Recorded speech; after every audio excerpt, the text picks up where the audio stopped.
Hello student, स्वागत है आपका आपके अपने यूट्यूब चैनल द विद्याकुलम में। मैं हूं आशीष और आज हम बात करने वाले हैं एक नई वीडियो के बारे में जिसमें हम आपको पढ़ाएंगे चार्ज डिस्ट्रीब्यूशन और इलेक्ट्रिक लाइंस ऑफ फोर्सेस के बारे में। तो ये इलेक्ट्रोस्टैटिक सीरीज़ की वीडियो नंबर 3 है।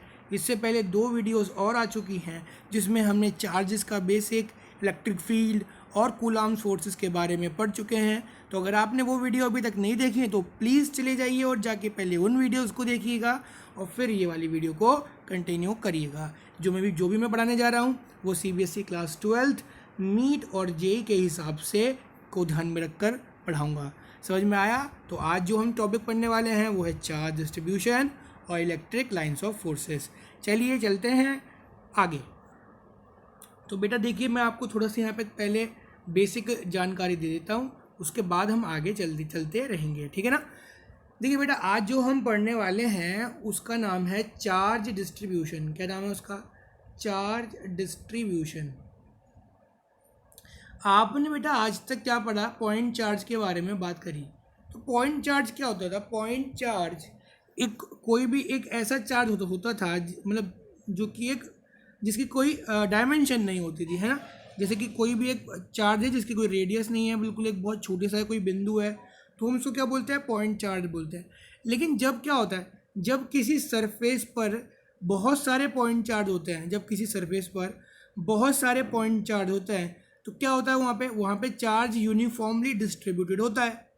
तो हमें उसी यूनिफॉर्मली डिस्ट्रीब्यूटेड चार्ज के बारे में पढ़ना है यहाँ पे, ठीक है ना। तो अब कई तरह के चार्ज होते हैं यूनिफॉर्मली डिस्ट्रीब्यूटेड चार्ज। जैसे कि देखो, सपोज करो, मान लो बेटा ये एक लाइन है। क्या है ये? है एक लाइन। इसकी लेंथ क्या है? L। ऐसे मान लीजिए इसकी लेंथ क्या है? L। ये जो लाइन है जिसकी लेंथ है क्या है? L है। इस लेंथ L पर क्या हो रखा है? इस लेंथ L पर बहुत सारे पॉजिटिव चार्ज जो हैं वो यूनिफॉर्मली क्या हैं? बिछे हुए हैं in the form of line. अब इस पूरी की पूरी लाइन पर क्या है? पॉजिटिव चार्ज है जो कि यूनिफॉर्मली डिस्ट्रीब्यूटेड है। समझ में आया? अब यहाँ पर इसको हम क्या बोलेंगे? इसको हम बोलेंगे लीनियर चार्ज। क्या बोलेंगे? Linear charge. भाई चार्ज लाइन में है तो क्या नाम रख देंगे हम इसका? Linear charge. और यहाँ पर जो डेंसिटी का आएगी उसको बोलेंगे लीनियर चार्ज डेंसिटी। क्या बोलेंगे इसको? Linear charge density. इस लीनियर चार्ज डेंसिटी को डिनोट किससे करेंगे हम डिनोट करेंगे लैम्डा से। किससे करेंगे? लैम्डा से। अब लैम्डा की वैल्यू क्या होगी? तो लैम्डा की वैल्यू होगी, भाई इस पूरे के पूरी लाइन पर टोटल चार्ज कितना है? मान लो Q है, ठीक है ना। और लीनियर चार्ज डेंसिटी क्या बताती है? लीनियर चार्ज डेंसिटी आपको बताएगी charge per unit length. Charge per unit length. तो यहाँ पर क्या हो जाएगा? यहाँ पे हो जाएगा Q डिवाइडेड बाय L। तो यानी कि यहाँ पे क्या आ गया? लेमडा की वैल्यू जो होती है वो होती है Q डिवाइडेड बाय L। उससे हमें क्या पता चलेगा? उससे हमें ये पता चलेगा कि छोटे छोटे लेंथ को मिलाकर कितना कितना चार्ज छोटी छोटी लेंथ पर यहाँ पर डिस्ट्रीब्यूटेड है, ठीक है ना। क्योंकि वो यूनिफॉर्मली डिस्ट्रीब्यूटेड है इसलिए यहाँ पर डेंसिटी के बारे में बात करी गई है। तो एक होती है बेटा आपकी लीनियर चार्ज डेंसिटी जिसको हम लैम्डा से डिनोट करते हैं, ठीक है ना। और उसकी जो वैल्यू होती है वो होती है Q/L, ठीक है ना। Q/L। चलें आगे बात करते हैं एक और डेंसिटी की जिसका नाम है बेटा सरफेस चार्ज डेंसिटी। क्या नाम है इसका? Surface charge density. अब सरफेस चार्ज डेंसिटी जो होती है ये क्या अलग है? देखो बेटा, पहले जो क्या था, पहले जब आपकी डेंसिटी के बारे में बात चल रही थी तो लाइन में थी। इस बार लाइन में ना होते हुए क्या हो? एक पूरी सरफेस हो। सरफेस मतलब कोई प्लेन हो, कोई शीट हो जिसमें आपका क्या हो? चार्ज पूरा का पूरा यूनिफॉर्मली डिस्ट्रीब्यूटेड रहे। अब मान लीजिए इस पूरी की पूरी शीट पर चार्ज यूनिफॉर्मली डिस्ट्रीब्यूटेड है तो क्या हो जाएगा? इस पूरी की पूरी जो आपकी जो सरफेस है, ये पूरी जो सबकी सरफेस है, इसमें जो आपका चार्ज हो जाएगा, मान लीजिए वो टोटल चार्ज कितना है? Q है। कितना है? Q। और इस पूरी शीट का जो एरिया है, क्योंकि देखिए सरफेस की बात हो रही है तो यहाँ पे क्या लेंगे हम? एरिया है। तो वो है एरिया कितना है यहाँ पे? मान लीजिए A। कितना है? A। और आपसे कोई बोले सरफेस चार्ज डेंसिटी निकालिए, जिसको हम डिनोट करते हैं किससे?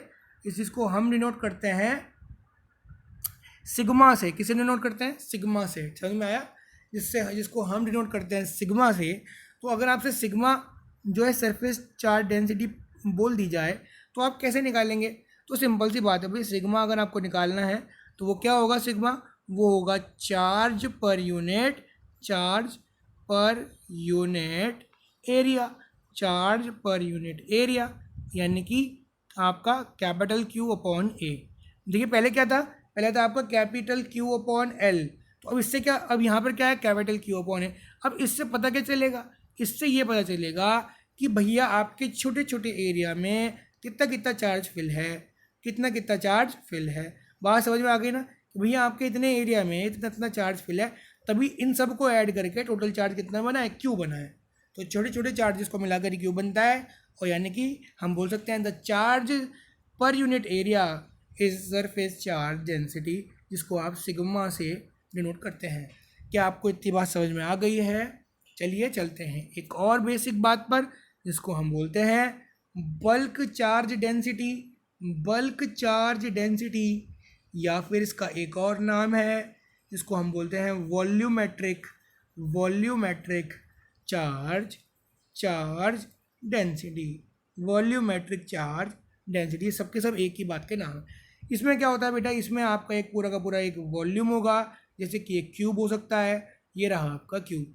अब इस क्यूब के अंदर क्या होने वाला है? इस क्यूब के अंदर आपके चार्ज फील्ड होने वाले हैं। तो भैया इस क्यूब के अंदर आपके चार्ज फील्ड हैं।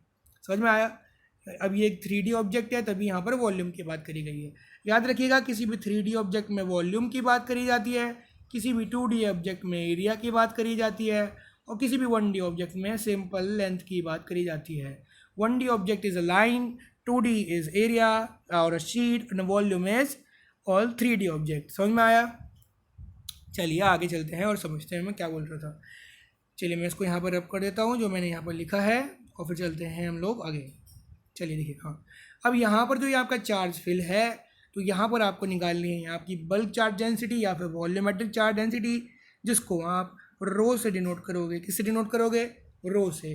तो बेटा रो क्या होता है यहाँ पर? यहाँ होता है चार्ज, क्या होता है यहाँ पे? Charge per unit volume, charge per unit volume. तो यानी कि जो रो हो जाएगा वो हो जाएगा आपका क्यू, कैपिटल मान लेते हैं कि इसमें जो है टोटल चार्ज कैपिटल क्यू है, इसकी वॉल्यूम कितनी है? वी है, तो क्यू अपॉन वी हो जाएगा, क्यू अपॉन वी। तो ये आपका क्या हो जाएगा?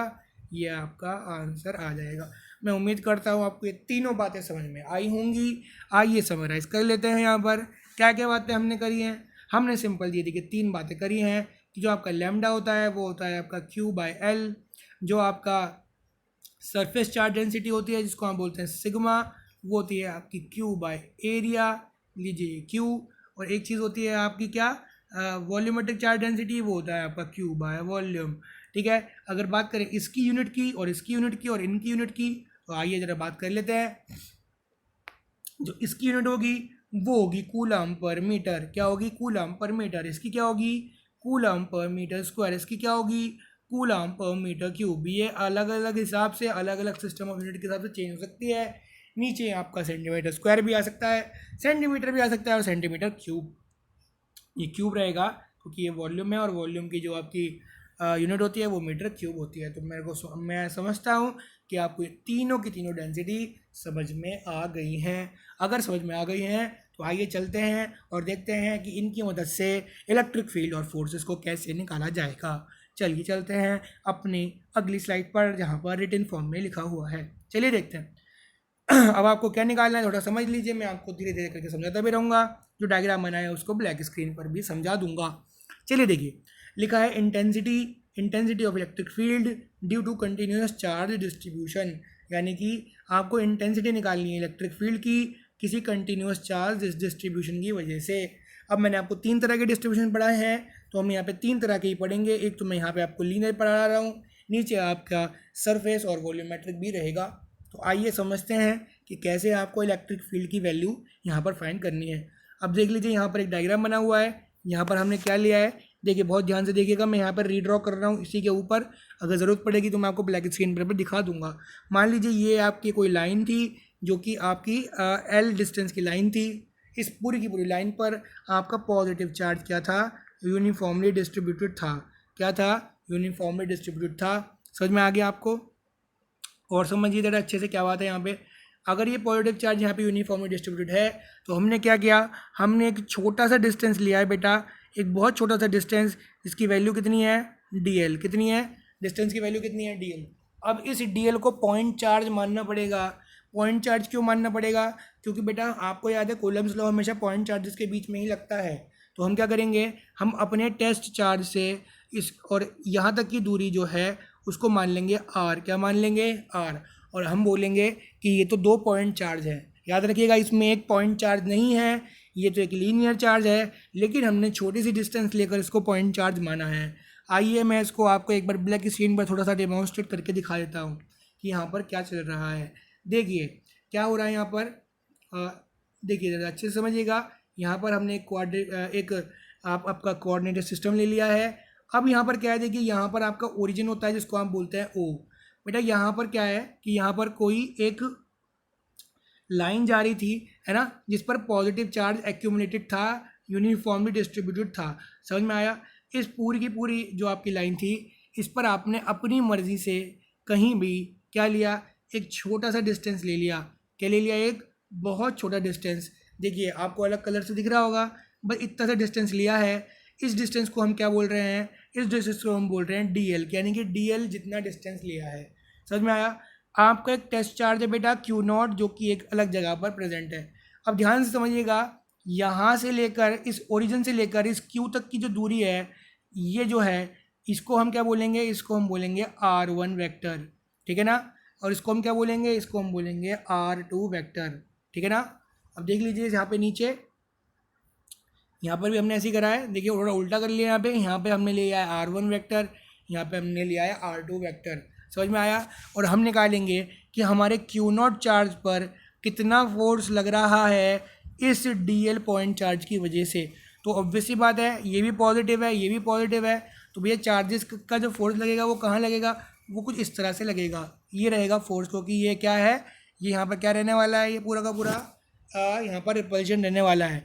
लेकिन ये तो इस पॉइंट चार्ज की वजह से लगेगा ना, तो हम क्या करेंगे, इस छोटे से पॉइंट चार्ज की वजह से निकालेंगे और फिर बाद में उसी को पूरी लेंथ पर क्या कर देंगे, इंटीग्रेट कर देंगे और हमारा आंसर आ जाएगा। यही हमें यहाँ पर करना है। समझ में आ गया आपको, कोई दिक्कत यहाँ पर। तो आइए चलते हैं और समझते हैं कि कैसे इसको सॉल्व करना है। तो देखिए यहाँ पर क्या लिखा हुआ है, let there will be a line charge of linear charge density lambda. यहाँ पर हमने क्या माना है, एक लाइन चार्ज माना है जिसकी लीनियर चार्ज डेंसिटी क्या है, लैम्डा। मैं आपको बता चुका हूँ चार्ज डेंसिटीज़ के बारे में। तो लैम्डा क्या होता है, चार्ज अपॉन लेंथ होता है। मान लीजिए एक डी एल नाम की लेंथ मान लेते हैं, जिस पर हमने एक स्मॉल एलिमेंट चार्ज को मान लिया है, ताकि वो एक पॉइंट चार्ज की तरह ही करे। अब इस डी एल लेंथ पर बेटा हमने मान लिया कि एक डी क्यू नाम का छोटा चार्ज है, मतलब इस डी एल लेंथ पर एक पॉइंट चार्ज को हमने लेट किया जो कि कितना है, डी क्यू नाम का है। तो बताइए जरा, charge on element D L, इस डी एल पर जो चार्ज होगा, जो डी क्यू है, उसकी वैल्यू कितनी होगी, उसकी वैल्यू होगी लैम्डा इंटू डी एल, छोटी वाली डिस्टेंस। ऑब्वियस सी बात है, जब देख लीजिए अगर पूरी की पूरी लेंथ पर पूरी चार्ज पर यूनिट लेंथ कितना था, लैम्डा था, तो हमने लेंथ से ही इसको मल्टीप्लाई कर दिया ताकि हमारी इस डिस्टेंस पर क्या आ जाए, आपकी चार्ज की वैल्यू आ जाए। तो देखिए आपकी चार्ज की वैल्यू यहाँ पर आ गई है, ये रही आपकी चार्ज की वैल्यू।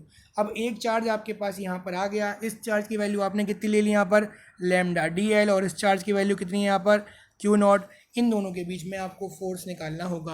अब देख लीजिए r1 is the position vector of element D L. अब r1 क्या है बेटा, यहाँ पे एक पोजीशन वेक्टर है जो कि किसका है, एलिमेंट डी एल का, और r2 जो है वो पोजीशन वेक्टर है आपके टेस्ट चार्ज क्यू नॉट का। तो फोर्स बिटवीन, अगर हम फोर्स निकालें क्यू नॉट की पर ड्यू टू आपके लीनियर चार्ज की वजह से आपके टेस्ट चार्ज क्यू नॉट पर फोर्स, तो देखिए बेटा इसकी वेक्टर फॉर्म कुछ इस तरह की हो जाती है।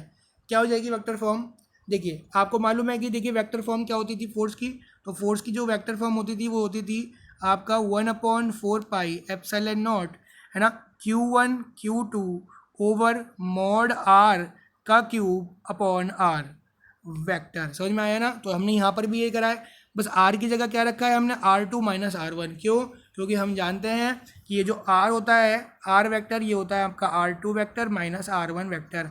r2 और r1 क्या होते हैं, पोजीशन वेक्टर ही होते हैं जो कि यहाँ पर रहते हैं। समझ में आ गया। एक बार और समझ लीजिए, जैसे कि मान लीजिए कि यहाँ से यहाँ तक एक पॉइंट है जिसके जो कोऑर्डिनेट है वो है आपके 4 5 6, और एक यहाँ पर है जिसके कोऑर्डिनेट है आपके 1 2 0। तो यहाँ पर जो 1 2 3 मान लेते हैं इसको, है ना। तो यहाँ पर जो आपका वेक्टर आएगा वो आएगा आपका 1 i cap plus 2 j cap plus 3 k cap. ऐसे यहाँ पर आएगा 4 i cap plus 5 j cap plus 6 k cap. ये वाले वेक्टर रहेंगे, जो ये वाला और ये वाला वेक्टर रहेगा। लेकिन अगर आपको ये वाला वेक्टर चाहिए तो आपको इस वाले वेक्टर में से ये वाला वेक्टर माइनस करना पड़ेगा, तो भी आपका आर वेक्टर आएगा। तो 4 में से 1 माइनस करेंगे तो आएगा 3, 5 में से 2 करेंगे तो भी आएगा 3। तो ये यहाँ ये वाला जो वेक्टर आएगा वो आएगा 3 i cap plus 3 j cap plus 3 k cap. ये कैसे आया? दोनों पोजीशन वेक्टर को माइनस करने के बाद आता है। इसीलिए बेटा मैंने यहाँ पर लिखा हुआ है, क्या लिखा हुआ है कि जो यहाँ पर ये जो आर वेक्टर है ये आपका रहेगा, तो ये आपका आर वेक्टर रहेगा वो क्या रहेगा? r2 vector minus r1 vector. समझ में आया? वेक्टर में सीधा माइनस कर देंगे। तो यहाँ पर क्या करा हमने? यही करा, क्यू नॉट यहाँ लिखा, डी क्यू यहाँ लिखा। डी क्यू क्यों? क्योंकि पॉइंट चार्ज है। r1 r2 माइनस r3 यहाँ, r2 माइनस r1 का क्यूब यहाँ लिखा और वेक्टर को यहाँ पर लिख दिया। अब आप जानते हैं कि जो आपका देखिए ध्यान से यहाँ पर समझ लीजिए, इस r2 माइनस r1 को हमने फिर r से डिनोट कर दिया। देखिए यहाँ पर भी r से डिनोट कर दिया और यहाँ पर डी क्यू की वैल्यू लैम्डा डी एल भी रख दी। उसके बाद आगे सॉल्व करने के समय क्या किया हमने? देखिए यहाँ पर आर स्क्वायर है, यहाँ पर आर क्यूब है, क्योंकि हम जानते हैं जब R vector upon mod R होता है तो उसको यूनिट वेक्टर आर कैप बोलते हैं। तो एक में आर कैप ले गए, यानी कि यहाँ से एक आर को लेके आर कैप बना दिया और नीचे बचा आर स्क्वायर। समझ में आया? देखिए यहाँ पर लिखा भी है, जो आपका आर कैप होता है वो आपका वेक्टर आर अपॉन आर होता है। अब यहाँ से क्या हुआ? यहाँ से आपका समझ में आया आपको? ये आपका निकल गया है डी एफ। क्या निकल गया है? डी एफ, यानी कि वो छोटा वाला फोर्स जो कि इस छोटे वाले चार्ज की वजह से लग रहा है। लेकिन आपको क्या करना है बेटा? आपको इस पूरे के पूरे सरफेस चार्ज की वजह से, इस पूरे के पूरे लीनियर चार्ज की वजह से, सॉरी सरफेस चार्ज बोल रहा हूँ, इस क्यू नॉट पर आपको क्या निकालना है? फोर्स निकालना है। तो क्या करेंगे आप इसको इंटीग्रेट कर देंगे। तो अगर आपको टोटल फोर्स चाहिए होगा क्यू नॉट की वजह से तो आप क्या करेंगे? कॉन्स्टेंट को बाहर ले गए, lambda D L R square, इसको आपने इंटीग्रेट कर दिया with respect to L. With respect to L आपको इंटीग्रेट करा। L with respect to L का मतलब क्या है कि यहाँ पर एल की यूनिट रखेंगे, जो भी आपको वैल्यू दी गई होगी 0 to 2, 0 to 3, और यहाँ पर आपका आंसर आ जाएगा। तो बेटा आपको, तो आप बोलोगे कि सर निकालनी थी आपको इंटेंसिटी, आपने निकाल दिया है फोर्स। इसलिए निकाला है क्योंकि इलेक्ट्रिक फील्ड अगर आपको निकालनी है तो आपको फोर्स निकालना पड़ेगा। उस फोर्स वेक्टर को बस डिवाइड कर दीजिएगा क्यू नॉट वेक्टर से, तो आपकी इलेक्ट्रिक फील्ड भी आ जाती है। मैं प्लीज़ आपसे बोल रहा हूँ कि आप प्रीवियस वीडियो को ज़रूर देखिएगा ताकि आपको ये कॉन्सेप्ट भी समझ में आ जाए। तो देखिए यहाँ पर इलेक्ट्रिक फील्ड क्या हो जाएगी? इलेक्ट्रिक फील्ड हो जाएगी ये, दिस इज, है ना। यहाँ पर बस क्या नहीं है? क्यू नॉट नहीं है, बाकी सब ये क्या है? इंटीग्रल फॉर्म में ऐसे ही मैंने लिख दिया है। जिस तरह की भी ज़रूरत पड़ेगी, जिस तरह का भी क्वेश्चन आएगा उस तरह का इंटीग्रेशन यहाँ पर परफॉर्म हो जाएगा। इस पूरे सिलेबस के, इस पूरे चैप्टर के होने के बाद हम एनसीईआरटी क्वेश्चंस को भी करेंगे। तो प्लीज़ इस चैनल पे बने रहिएगा ताकि आपको इसके ऊपर होने वाले सारे एनसीईआरटी के क्वेश्चंस भी करवा पाऊँ। चलिए आगे चलते हैं और पढ़ते हैं अगला टॉपिक। तो मैं उम्मीद करता हूँ कि आपको ये दोनों की दोनों चीज़ समझ में आ गई होंगी। अब सेम कहानी हमको करनी है बेटा सरफेस चार्ज डिस्ट्रीब्यूशन के लिए। सरफेस चार्ज डिस्ट्रीब्यूशन में क्या होगा? यहाँ पर एक शीट लेनी पड़ेगी, है ना, जिसका जो एरिया होगा वो कितना होगा? डी एस होगा। एस क्या ले लिया? यहाँ पे अपने एरिया ले लिया है। सिग्मा आप जानते हैं कितना होता है? चार्ज अपॉन सरफेस एरिया, है ना, चार्ज पर यूनिट एरिया, इसको बोलते हैं सिग्मा, जो कि आपकी सरफेस चार्ज डेंसिटी होती है। पॉजिटिव चार्ज है तो फोर्स की वैल्यू यहीं पे आने वाली है। एक छोटा सा सरफेस लिया है आपने डी एस, इस पर पड़ने वाला चार्ज होगा डी क्यू। सारी कहानी वही रखनी है। देखिए यहाँ पर फिर दोबारा लिखा गया कि डी क्यू क्या है? Sigma D S. मैं उम्मीद कर रहा हूँ कि आपको समझ में आया होगा। पहले भी आपका डी क्यू क्या था? लैम्डा डी एल था। इस बार आपका सरफेस चार्ज है तो sigma D S. D S क्या है? छोटा सा वो एरिया। उम्मीद कर रहा हूँ समझ में आ रहा है आपको। चलते हैं आगे और समझते हैं कि हमें और क्या समझना है। चलिए देखते हैं, एक सेकेंड, चलिए अब करते हैं आगे। देखिए अब अगर आपको छोटा वाला फोर्स निकालना है तो 1/4 pi epsilon not, Q not की जगह क्यू नॉट और दूसरे क्यू की जगह सिग्मा डी एस रख दिया। बाकी चीज़ें पुराने वाले क्वेश्चन जैसी ही चल रही हैं। 1/4 पाई एप्सिलॉन नॉट लिखा, क्यू नॉट ये रहा, सिग्मा डी एस ये रहा, आर स्क्वायर ये रहा और ये आर यूनिट वेक्टर यानी कि आर कैप। अगर आपको टोटल फोर्स निकालना है तो आपको करना पड़ेगा integration with respect to surface area. तो देखिए सरफेस एरिया के रिस्पेक्ट में इंटीग्रेशन हुआ है यहाँ पे, तो सरफेस एरिया का ही इंटीग्रेशन करेंगे और ये आपका आ जाएगा टोटल फोर्स। अगर फोर्स आ गया है तो आप क्या कर रहे हैं, उसको क्यू नॉट चेस्ट चार्ज से कर दीजिए डिवाइड, तो आपका इलेक्ट्रिक फील्ड भी आ जाएगा। तो देखिए अगली लाइन में इलेक्ट्रिक फील्ड भी लिख रखा है। एक अगर आपको समझ में आ जाता है तो आपको दोनों के दोनों समझ में आ जाएंगे, इसीलिए लीनियर चार्ज डेंसिटी वाले को मैंने थोड़ा डिटेल में पढ़ाया। अब देखिए वॉल्यूमेट्रिक चार्ज डेंसिटी की बात करेंगे तो क्या करेंगे यहाँ पर बेटा सिंपल सी बात है, यहाँ पर एक वॉल्यूम लेंगे, इस डीवी वॉल्यूम पर पड़ने वाला चार्ज को भी डी क्यू लेंगे, जिसकी वैल्यू क्या होने वाली है, क्यू डी वी होने वाली है, सॉरी सिग्मा डी वी होने वाली है। तो यानी कि रो डी वी है ना, रो डी वी होने वाली है। तो रो डी वी, तो देखिए डी क्यू की वैल्यू दे रखी है यहाँ पर रो डी वी। फिर दोबारा ये दोनों को पॉइंट चार्ज मानेंगे, इस बार भी फोर्स की डायरेक्शन ऐसी रहेगी बेटा, अगर निगेटिव होगा तो फोर्स की डायरेक्शन यूँ हो जाएगी, अंतर कुछ भी नहीं होने वाला है। समझ में आया? आप बोलेंगे सर वेक्टर में अंतर हो जाएगा कि, तो हाँ R1 माइनस R2 आपको लिखना पड़ेगा, बाकी जो मॉड है वो माइनस आर वेक्टर और आर वेक्टर का मॉड सेम ही आता है, तो उसमें मॉड में कोई ज़रूरत नहीं है। लेकिन अगर आप वेक्टर लिख रहे हैं तो आपको बस वहाँ लिखना पड़ेगा R1 vector minus R2 vector, बाकी सारी कहानी सेम ही रहने वाली है। तो फोर्स ऑन क्यू नॉट की बात करते हैं, एक छोटी चार्ज पर छोटा फोर्स, तो क्या आएगा, डी एफ आएगा 1/4 pi epsilon not, sigma not रखा, पॉइंट चार्ज रखा बनाया हुआ, यहाँ पर डिस्टेंस और यहाँ पर ये वाला डिस्टेंस, इन दोनों डिस्टेंस को आर रखा, नीचे का एक क्यू हटाकर नीचे ले गए होंगे और आर कैप बना दिया होगा। अब दोबारा इस छोटे वाले फोर्स का क्या करना होगा, इस छोटे वाले फोर्स का आपको करना होगा दोबारा से वॉल्यूम के रिस्पेक्ट में इंटीग्रेशन। तो देखिए ये रहा, अब आपके पास आ गया है टोटल फोर्स। अब आपको निकालनी है इलेक्ट्रिक फील्ड, टेस्ट चार्ज से कर दीजिए डिवाइड और आपकी तीनों के तीनों फील्डें आ जाएंगी।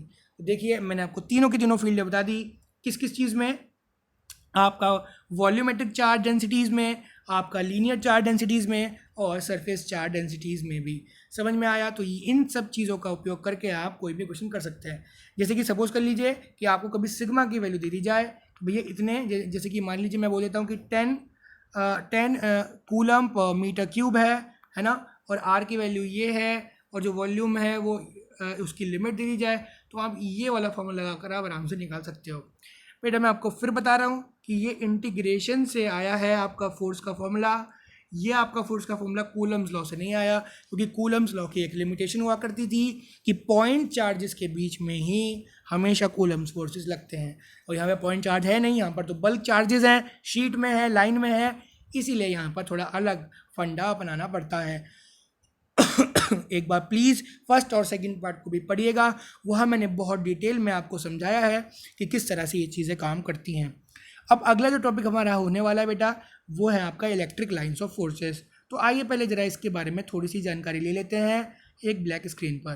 तो बेटा इलेक्ट्रिक लाइंस ऑफ फोर्सेस के बारे में क्या जानकारी है, पहले हम सारी चीज़ें समझ लेते हैं और फिर एक बार हम दोबारा चलेंगे कहाँ पर, वहीं पर अपनी स्लाइड पर, ताकि हम उसको पढ़ सकें। तो देखिए इलेक्ट्रिक फील्ड लाइंस क्या होती हैं, मैंने आपको बताया था कि जब भी कोई अकेला चार्ज होगा तो वो अकेला चार्ज क्या प्रोड्यूस कर सकता है, इलेक्ट्रिक फील्ड को। तो अकेला चार्ज हमेशा इलेक्ट्रिक फील्ड एसोसिएट करता है, दो चार्ज होंगे तभी वो क्या लगाएगा, इलेक्ट्रोस्टैटिक फोर्स लगाएगा। तो अगर ये अकेला चार्ज है तो ये इलेक्ट्रिक फील्ड एसोसिएट करता है। लेकिन इतना ही हमारे लिए बहुत नहीं है, और बातें भी ज़रूरी हो जाती हैं कि भैया अगर वो इलेक्ट्रिक फील्ड एसोसिएट करता है तो वो इलेक्ट्रिक फील्ड का डायरेक्शन क्या होता होगा। तो देखिए इलेक्ट्रिक फील्ड का डायरेक्शन हमने बताया कि देखिए ऐसा लगता है कि कोई पॉजिटिव अगर चार्ज है तो उससे इलेक्ट्रिक फील्ड हमेशा बाहर की ओर निकलती हुई प्रतीत होती है, यानी कि बाहर की तरफ प्रतीत होती है ना, और निगेटिव में वही इलेक्ट्रिक फील्ड्स अंदर जाती हुई प्रतीत होती हैं। प्रतीत मतलब इमेजिन होती हैं, फील होती हैं, वी कैन फील इट, है ना, हम देख नहीं सकते, हम फील कर सकते हैं। अब ये जो फील्ड अंदर जा रही है और ये बाहर आ रही है, इसका कोई सिग्निफिकेंस इलेक्ट्रोस्टैटिक में नहीं है, क्योंकि बेटा फील्ड तो एक रीजन होता है, आप ये कैसे कह सकते हो कि फील्ड अंदर जा रही है बाहर जा रही है। तो इन चीज़ों को सॉर्ट आउट करने के लिए एक इमेजिनरी कॉन्सेप्ट को लेकर आए साइंटिस्ट, एक इमेजिनरी कॉन्सेप्ट, इमेजिनरी मतलब मन गढ़ंत बोल सकते हैं, लेकिन इससे पूरी की पूरी फीलिंग आती है, आपको समझ पाते हैं हम अच्छे से, एक्सप्लेनेशन को हम जस्टिफाई भी कर पाते हैं। इमेजिनरी कॉन्सेप्ट क्या है, हम ये मानते हैं कि बेटा हर एक चार्ज पार्टिकल में से कुछ फील्ड लाइंस निकलती हैं जिनको हम बोलते हैं इलेक्ट्रिक लाइंस ऑफ फोर्सेस।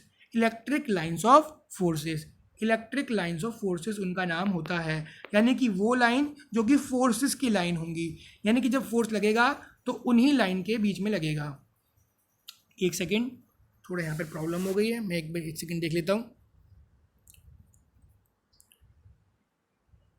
चलिए चलते हैं दोबारा से। तो यहाँ थोड़ा सा मेरी विंडो एग्जिट हो गई थी, लेकिन हम दोबारा से रिज्यूम आ गए हैं। एक सेकेंड में चेक कर लेता हूँ। हाँ, सब ठीक चल रहा है। चलिए आगे चलते हैं और समझते हैं। तो मैं क्या बोल रहा था आपसे, मैं ये बोल रहा था कि जो आपका पॉजिटिव चार्ज होता है और जो आपका नेगेटिव चार्ज होता है, उसके अंदर से आपकी कुछ फील्ड लाइंस निकलती हैं। ये क्या है, एक इमेजिनरी कॉन्सेप्ट है कि एक फील्ड लाइंस निकलती हैं। तो कैसी कैसी फील्ड लाइंस होती हैं, तो देखिए समझ लीजिएगा। ये बोला गया, ये प्रॉपर्टी है फील्ड लाइंस की, जो पॉजिटिव चार्ज होता है उसमें से फील्ड लाइंस बाहर की तरफ निकलती हुई प्रतीत होती हैं। मतलब कि जो ओरिजिनेशन होता है आपके इलेक्ट्रिक फील्ड लाइंस का या फिर लाइंस ऑफ फोर्सेस का, वो पॉजिटिव चार्ज होता है और वो किसी नेगेटिव चार्ज में आपकी टर्मिनेट होती हुई दिखती हैं। यानी कि हम बोल सकते हैं electric lines of forces originate from positive charge and terminates on negative charge. समझ में आया कि वो पॉजिटिव चार्ज से तो निकलती हैं और नेगेटिव चार्ज में टर्मिनेट होती हैं। तो यानी कि कोई भी पॉजिटिव चार्ज अगर कहीं पर भी पड़ा है तो उस पॉजिटिव चार्ज से आपकी फील्ड्स क्या होंगी, निकल रही होंगी बाहर की तरफ। दूसरी बात क्या है, दूसरी बात ये है कि जो आपकी इलेक्ट्रिक फील्ड लाइंस होती हैं वो हमेशा चार्ज सरफेस से परपेंडिकुलरली बाहर निकलती हैं। कैसे निकलती हैं, चार्ज सरफेस से परपेंडिकुलरली बाहर। समझ में आया, चार्ज सरफेस से बिल्कुल परपेंडिकुलर होकर बाहर निकलेंगी, यानी कि चार्ज सरफेस पे आपका 90 डिग्री का एंगल ये बनाएंगे। समझ में आया, परपेंडिकुलरली बाहर निकलती हैं।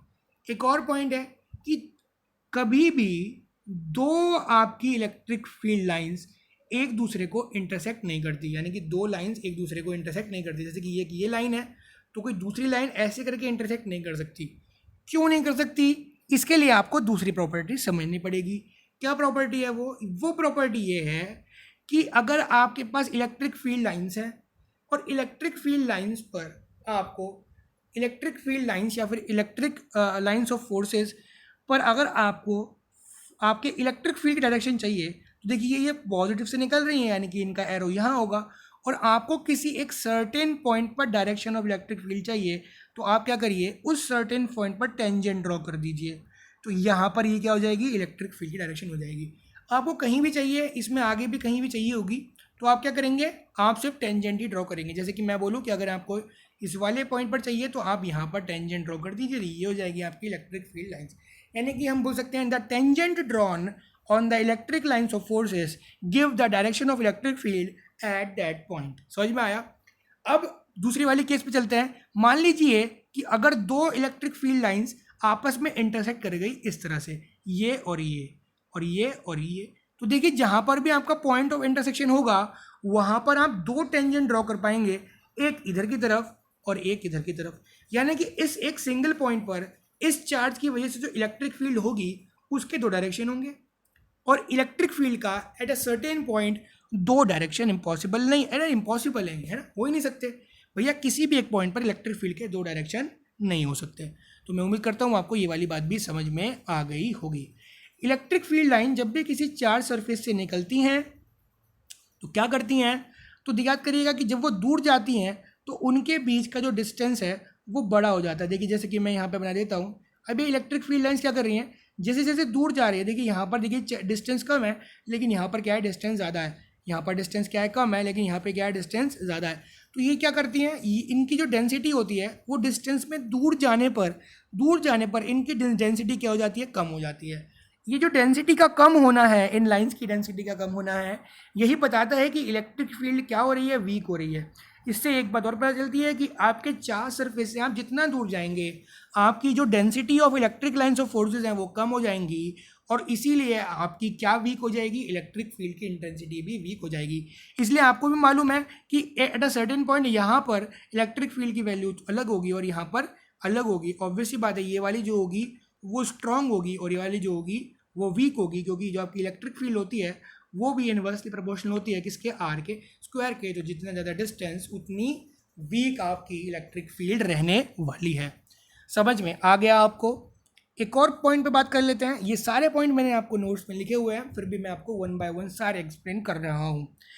एक और क्या है कि किसी भी चार्ज सरफेस के अंदर से ये इलेक्ट्रिक फील्ड लाइंस होकर नहीं गुजरती, चार्ज सरफेस के अंदर जाकर समा जाती हैं, पास थ्रू नहीं करती। इससे हमें पता चलता है कि किसी चार्ज सरफेस के अंदर इलेक्ट्रिक फील्ड क्या होती है, एब्सेंट होती है। सिर्फ चार्ज सरफेस के ऊपर से बनेंगी, है ना, और एक किसी और चार्ज के सरफेस में समा जाएंगी, लेकिन उस चार्ज बॉडी के अंदर ये एब्सेंट रहती हैं इलेक्ट्रिक फील्ड लाइन। समझ में आ गया आपको? तो ये कुछ प्रॉपर्टीज़ थी इलेक्ट्रिक फील्ड लाइंस की, जिनको हम इलेक्ट्रिक लाइंस ऑफ फोर्सेस भी कहते हैं। तो आइए ज़रा एक एक करके सारी की सारी प्रॉपर्टीज़ को पढ़ लिया जाए। तो देखिए क्या लिखा है यहाँ पर, इलेक्ट्रिक लाइंस ऑफ फोर्सेस में लिखा है। देखिए क्या लिखा है, पहले लिखा हुआ है, मैं यहाँ पे आपको थोड़ा सा ब्रीफ कर देता हूँ। देखिए यहाँ पर मैंने an electric lines of forces is that imaginary smooth curve, ये वो स्मूथ और कर्व है इन एन इलेक्ट्रिक फील्ड जो कि किसी इलेक्ट्रिक फील्ड में बनाए जाते हैं, along which a free isolated positive charge move, मतलब जिनके अलॉन्ग कोई पॉजिटिव चार्ज मूव कर पाए। समझिए ध्यान से, पॉजिटिव चार्ज मूव कर पाएगा क्या मतलब है। देखिए बेटा क्या होगा, देखिए मान लीजिए ये एक पॉजिटिव चार्ज है जिसकी वजह से यहाँ पर ये फील्ड बनी हुई है ना, इस तरह से ये क्या बनी हुई है, एक फील्ड बनी हुई है। ये इलेक्ट्रिक लाइंस ऑफ फोर्सेस है, परपेंडिकुलर ही मान लीजिएगा इनको, थोड़ी जल्दी में बना रहा हूँ, ठीक है ना। यहाँ पर अगर मैं कोई और पॉजिटिव चार्ज कर दूँ, छोड़ दूँ, तो ये यहाँ से कैसे जाएगा, ये यहाँ से बिल्कुल स्ट्रेट दूर हटता हुआ जाएगा। क्यों? क्योंकि एक तो इनके बीच में क्या लगने वाला, रिपल्जन के फोर्स का जो वेक्टर होगा बिल्कुल स्ट्रेट होगा, और ये बिल्कुल एक लाइन बनाकर, बीम बनाकर चला जाएगा। और ये पॉजिटिव चार्ज कहाँ पर जाकर मिलेगा, एक किसी नेगेटिव चार्ज में, क्योंकि जाके वहाँ पे क्या हो जाएगा, अट्रैक्ट हो जाएगा। इसीलिए यहाँ पर क्या लिखा गया है, इसीलिए यहाँ पर लिखा हुआ है, देखिए जरा ध्यान से, कि इलेक्ट्रिक लाइंस ऑफ फोर्सेस वो इमेजिनरी स्मूथ कर्व है किसी इलेक्ट्रिक फील्ड का, किसी इलेक्ट्रिक फील्ड में, जो कि कौन कवर करेगा, एक free isolated positive charge. Simple सी बात है। आगे लिखा है था टेंजेंट ड्रॉ। अगर हम टेंजेंट ड्रॉ कर दें किसी एक पॉइंट पर, कहाँ पर, किसी भी एक पॉइंट पर, किसमें, इलेक्ट्रिक लाइंस ऑफ फोर्सेस पे, तो वो हमको डायरेक्शन दे देगा किसका, पॉजिटिव फोर्स का, acting on the positive charge place at that point. तो फोर्स का डायरेक्शन दे देगा और इलेक्ट्रिक फील्ड का भी डायरेक्शन दे देगा। यहाँ पर मैंने बताया हुआ है कि पॉजिटिव चार्ज से निकलती हुई आती हैं और नेगेटिव चार्ज में वो घुस जाती हैं। चलते हैं आगे, प्रॉपर्टीज़ पढ़ते हैं। पहली प्रॉपर्टीज़ देखिए आपके सामने लिखी हुई है। क्या लिखा हुआ है, लिखा हुआ है यहाँ पर, electric lines of forces originate from on positive charge and terminate on negative charge. जो मैंने आपको पहले बताया वही यहाँ पर लिखा हुआ है। समझ में आया? देखिए आगे लिखा है, the tangent drawn at any point on a line of a force give direction of an electric field at that point.